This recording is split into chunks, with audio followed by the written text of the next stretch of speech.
Job era un hombre bendecido en muchos aspectos. Tenía una gran familia, riqueza y una vida llena de prosperidad. Era recto, esquivaba el mal y siempre buscaba hacer lo correcto ante los ojos de Dios. Su rutina diaria incluía ofrecer sacrificios por sus 10 hijos, pensando siempre en su bienestar espiritual. En la tierra de Uz, bajo cielos siempre cambiantes y sobre tierras feraces, vivía Job, un hombre cuya vida era la envidia de los pueblos vecinos y un modelo de piedad y prosperidad. Rodeado de extensas praderas donde pastaban sus rebaños y campos que cada año se llenaban de grano, Job era más que un acaudalado terrateniente. Era un devoto servidor de Dios, un padre amoroso y un esposo fiel. Cada amanecer, mientras el sol ascendía tímidamente por el horizonte, Job se levantaba y se preparaba para su ritual diario. Se dirigía primero hacia el altar que había construido en el extremo oriental de su casa. Allí, entre murmullos de oraciones y el crujir de la madera fresca, ofrecía sacrificios por cada uno de sus 10 hijos, implorando la misericordia y la bendición de Dios sobre ellos, temiendo que en sus días de festín hubieran pecado y renegado de Dios en sus corazones. Su vida transcurría entre la supervisión de sus trabajadores, el cuidado de su familia y su compromiso con las prácticas piadosas. La comunidad que lo rodeaba lo respetaba no solo por su riqueza, sino también por su equidad y su benevolencia hacia los menos afortunados. Sin embargo, más allá del entendimiento humano y de la percepción terrenal, en los reinos celestiales se estaba gestando un desafío que pondría a prueba la fibra misma de su fe. Durante una asamblea de seres celestiales, donde los ángeles presentaban sus informes sobre sus tareas y andanzas, Satanás se presentó ante Dios. La conversación se volvió hacia Job, y Dios, con un tono de orgullo paternal, destacó la integridad y devoción de Job. Satanás, el acusador, cuestionó la sinceridad de la piedad de Job, insinuando que su fe era meramente un producto de su prosperidad y tranquilidad. Según él, si todas las bendiciones fueran retiradas, Job seguramente renegaría de su fe y maldeciría a Dios a su cara. Intrigado por tal afirmación, pero seguro del corazón de su siervo, Dios permitió a Satanás poner a prueba a Job, aunque dentro de ciertos límites podría despojarlo de todo, excepto de su vida. En un solo día, la vida de Job cambió irrevocablemente. Mensajeros llegaron uno tras otro con noticias catastróficas. Sus rebaños habían sido robados o consumidos por el fuego del cielo, sus sirvientes asesinados, y sus hijos habían perecido cuando un viento violento hizo colapsar la casa donde celebraban. Job, golpeado por las pérdidas pero inquebrantable en su fe, se postró en el suelo, rasgó sus vestiduras en señal de luto y adoró, diciendo: «Desnudo salí del vientre de mi madre, y desnudo volveré allá. Jehová dio, y Jehová quitó, sea el nombre de Jehová bendito». Después de haber perdido a sus hijos, sus siervos y toda su riqueza, Job se encontraba en un estado de profundo duelo y desconcierto. Pero su fe se mantenía firme, un faro de devoción inquebrantable en la tormenta de su desgracia. La historia, sin embargo, estaba lejos de terminar. Satanás, observando la persistente piedad de Job, a pesar de las pruebas iniciales, propuso un desafío aún más grande ante Dios. Satanás argumentó que, aunque Job había perdido sus posesiones y su familia, aún conservaba su salud. Insinuó que el dolor físico era un tipo de sufrimiento más difícil de soportar y que si Job era afligido en su cuerpo, seguramente flaquearía en su fe. Dios, conocedor del corazón de Job y de los límites que puede soportar un ser humano, accedió a esta prueba, pero estableció una condición: Job no podría perder su vida. Así, Job fue afligido con terribles llagas desde la planta del pie hasta la coronilla de su cabeza.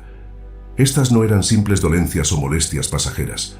Eran llagas dolorosas y supurantes, tan graves que Job tomaba un tiesto para rascarse mientras se sentaba entre cenizas, símbolo de luto y penitencia. Su aspecto era tan desfigurado por la enfermedad que incluso aquellos que lo conocían no podían reconocerlo. El dolor era constante y agudo, una tortura tanto física como mental que probaba su resistencia al máximo. En medio de esta miseria, la esposa de Job, también consumida por el dolor y la desesperación, lo instó a abandonar su integridad. «¿Aún retienes tu integridad? Maldice a Dios y muérete», le dijo. En un momento de profunda desesperación y angustia, Sus palabras reflejaban el colapso de la esperanza humana frente al sufrimiento aparentemente sin sentido.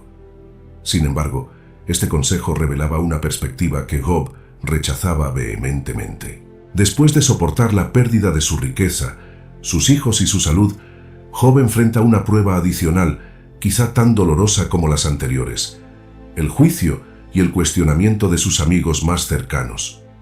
Este capítulo explora la llegada y el debate filosófico de Elifaz, Bildad y Zofar, quienes llegan con la intención de consolar a Job, pero terminan profundizando su tormento con sus críticas y suposiciones.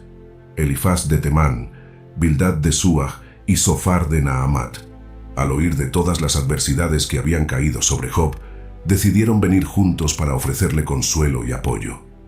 Al llegar, apenas reconocieron a su amigo. Tan desfigurado estaba por el sufrimiento. La escena era desgarradora. Job, sentado en cenizas, con su cuerpo cubierto de llagas.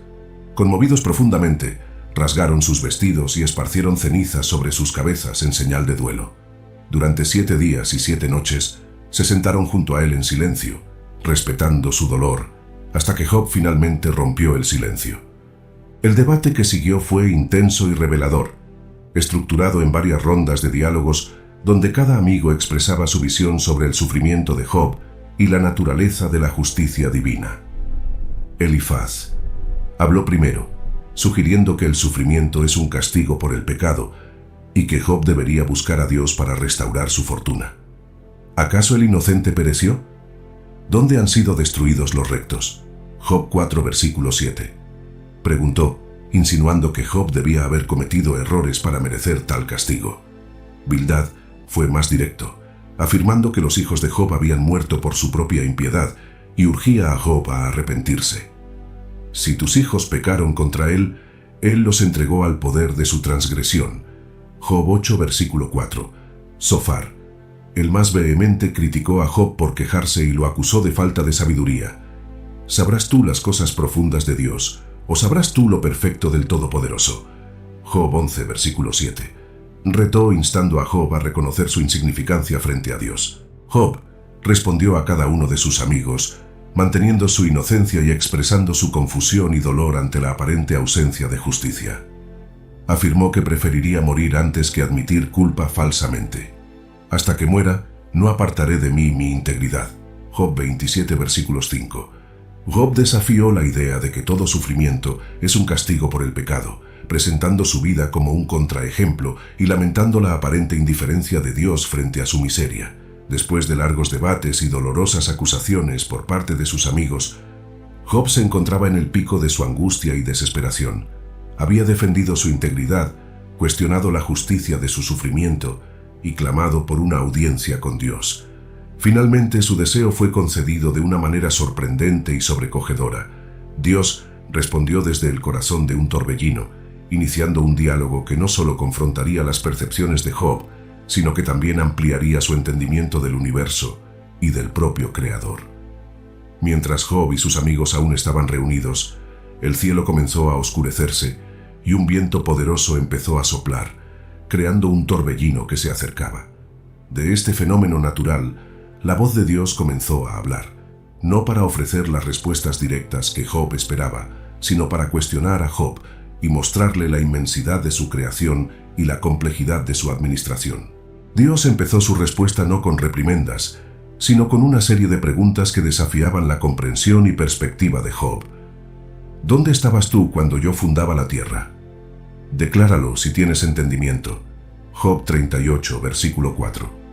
Estas preguntas cubrían los fundamentos de la tierra, el control de los mares, la creación de la luz y las tinieblas, y los detalles de la naturaleza que solo un creador podría conocer. Cada pregunta servía para ilustrar no solo la omnipotencia de Dios, sino también lo limitado del entendimiento humano. Job y sus amigos habían discutido con la lógica humana, tratando de aplicar su justicia finita a la gobernanza divina infinita.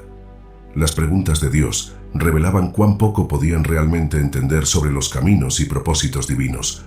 Confrontado con la magnitud de la sabiduría y el poder de Dios, Job respondió con humildad y arrepentimiento.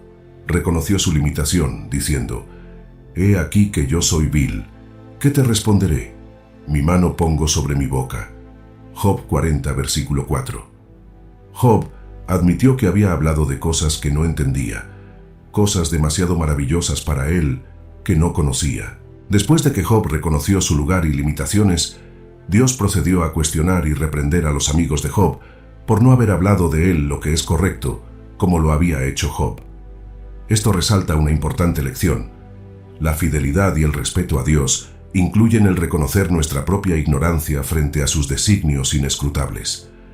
Tras la inmensa revelación y la profunda introspección que trajo la intervención divina, la historia de Job llega a su culminación en un acto final de restauración y redención. La prueba de su fe había sido extrema, y Job, a pesar de sus momentos de duda y desesperación, había mantenido su integridad y respeto hacia Dios. Ahora, en un giro dramático y esperanzador, Dios procede a restaurar y multiplicar las bendiciones de Job, no solo como una recompensa por su fidelidad, sino también como una reafirmación de su amor y misericordia. Dios, después de haber dialogado con Job y reprochado a sus amigos por no haber hablado lo correcto sobre él, ordena a Elifaz, Bildad y Zofar ofrecer un sacrificio por sus pecados, instruyendo a Job para que interceda por ellos. En un acto que subraya la importancia del perdón y la intercesión, Job ora por sus amigos, y Dios acepta su plegaria. Tras este acto de mediación, la fortuna de Job comienza a cambiar. Dios le devuelve el doble de todo lo que había perdido. Sus rebaños de ovejas, camellos, yeguas y burros se multiplican asombrosamente, mostrando la generosidad divina y la capacidad de restaurar lo que se había perdido de maneras que superan las expectativas humanas. La comunidad que una vez lo había visto caer ahora testifica su elevación, ofreciéndole regalos y asistencia. Más allá de las riquezas materiales, la restauración de Job también se extiende a su vida familiar. Dios le bendice con 10 hijos más, 7 varones y 3 mujeres. Las hijas de Job son descritas como las mujeres más hermosas de la tierra, signo de la especial bendición de Dios. Job les otorga una herencia junto a sus hermanos, un acto inusual para la época que subraya la restauración total y el estatus renovado de Job dentro de su familia y su comunidad. Job vive después de esto 140 años, viendo a sus hijos y a los hijos de sus hijos hasta la 4ª generación. Su vida prolongada es un testimonio del favor renovado de Dios, permitiéndole disfrutar de una era de paz y respeto después de las pruebas que enfrentó. La narrativa nos muestra que Job muere anciano y lleno de días, una frase que resuena con satisfacción y plenitud. La historia de Job es una poderosa meditación sobre la fe, la justicia y el poder de Dios en medio de la adversidad humana. A través de las pruebas inimaginables que enfrenta Job y su constante búsqueda de respuestas, somos testigos de la profundidad de su fe y la complejidad de su relación con Dios. Este relato bíblico no solo desafía nuestras percepciones sobre el sufrimiento y la retribución divina, sino que también nos invita a reflexionar sobre la esencia de nuestra propia fe. Job emerge de su odisea no solo restaurado en bienes y salud, sino elevado en su comprensión espiritual y fortalecido en su carácter. La interacción final entre Dios y Job nos muestra que, aunque no siempre comprendamos los designios de Dios, nuestra tarea es mantener una fe inquebrantable y un corazón dispuesto a someterse a su voluntad, sabiendo que Él conoce el panorama completo de nuestras vidas. En última instancia, la historia de Job es un testimonio de la soberanía y la misericordia de Dios, recordándonos que nuestro sufrimiento no es en vano y que la verdadera justicia divina puede ir más allá de nuestra comprensión humana. La redención final de Job nos asegura que Dios es justo y que a menudo las mayores pruebas de nuestra vida pueden preparar el camino para las mayores bendiciones. Con la fe inquebrantable, aprendemos que en la aceptación y en la fe radica el verdadero poder para enfrentar cualquier tormenta, confiando siempre en que, al final, la gracia de Dios nos restaurará y nos elevará. Ahora te invitamos a unirte a esta comunidad de fe y espiritualidad, donde juntos podemos explorar las profundidades de las Escrituras y encontrar guía y consuelo en las historias de aquellos que nos han precedido. Suscríbete a este canal para continuar descubriendo los misterios de la fe y compartir con nosotros tus reflexiones y experiencias.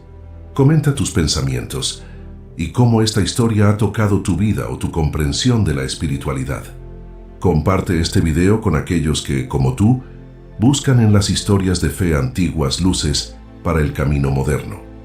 Nos vemos en un nuevo video. Dios los bendiga.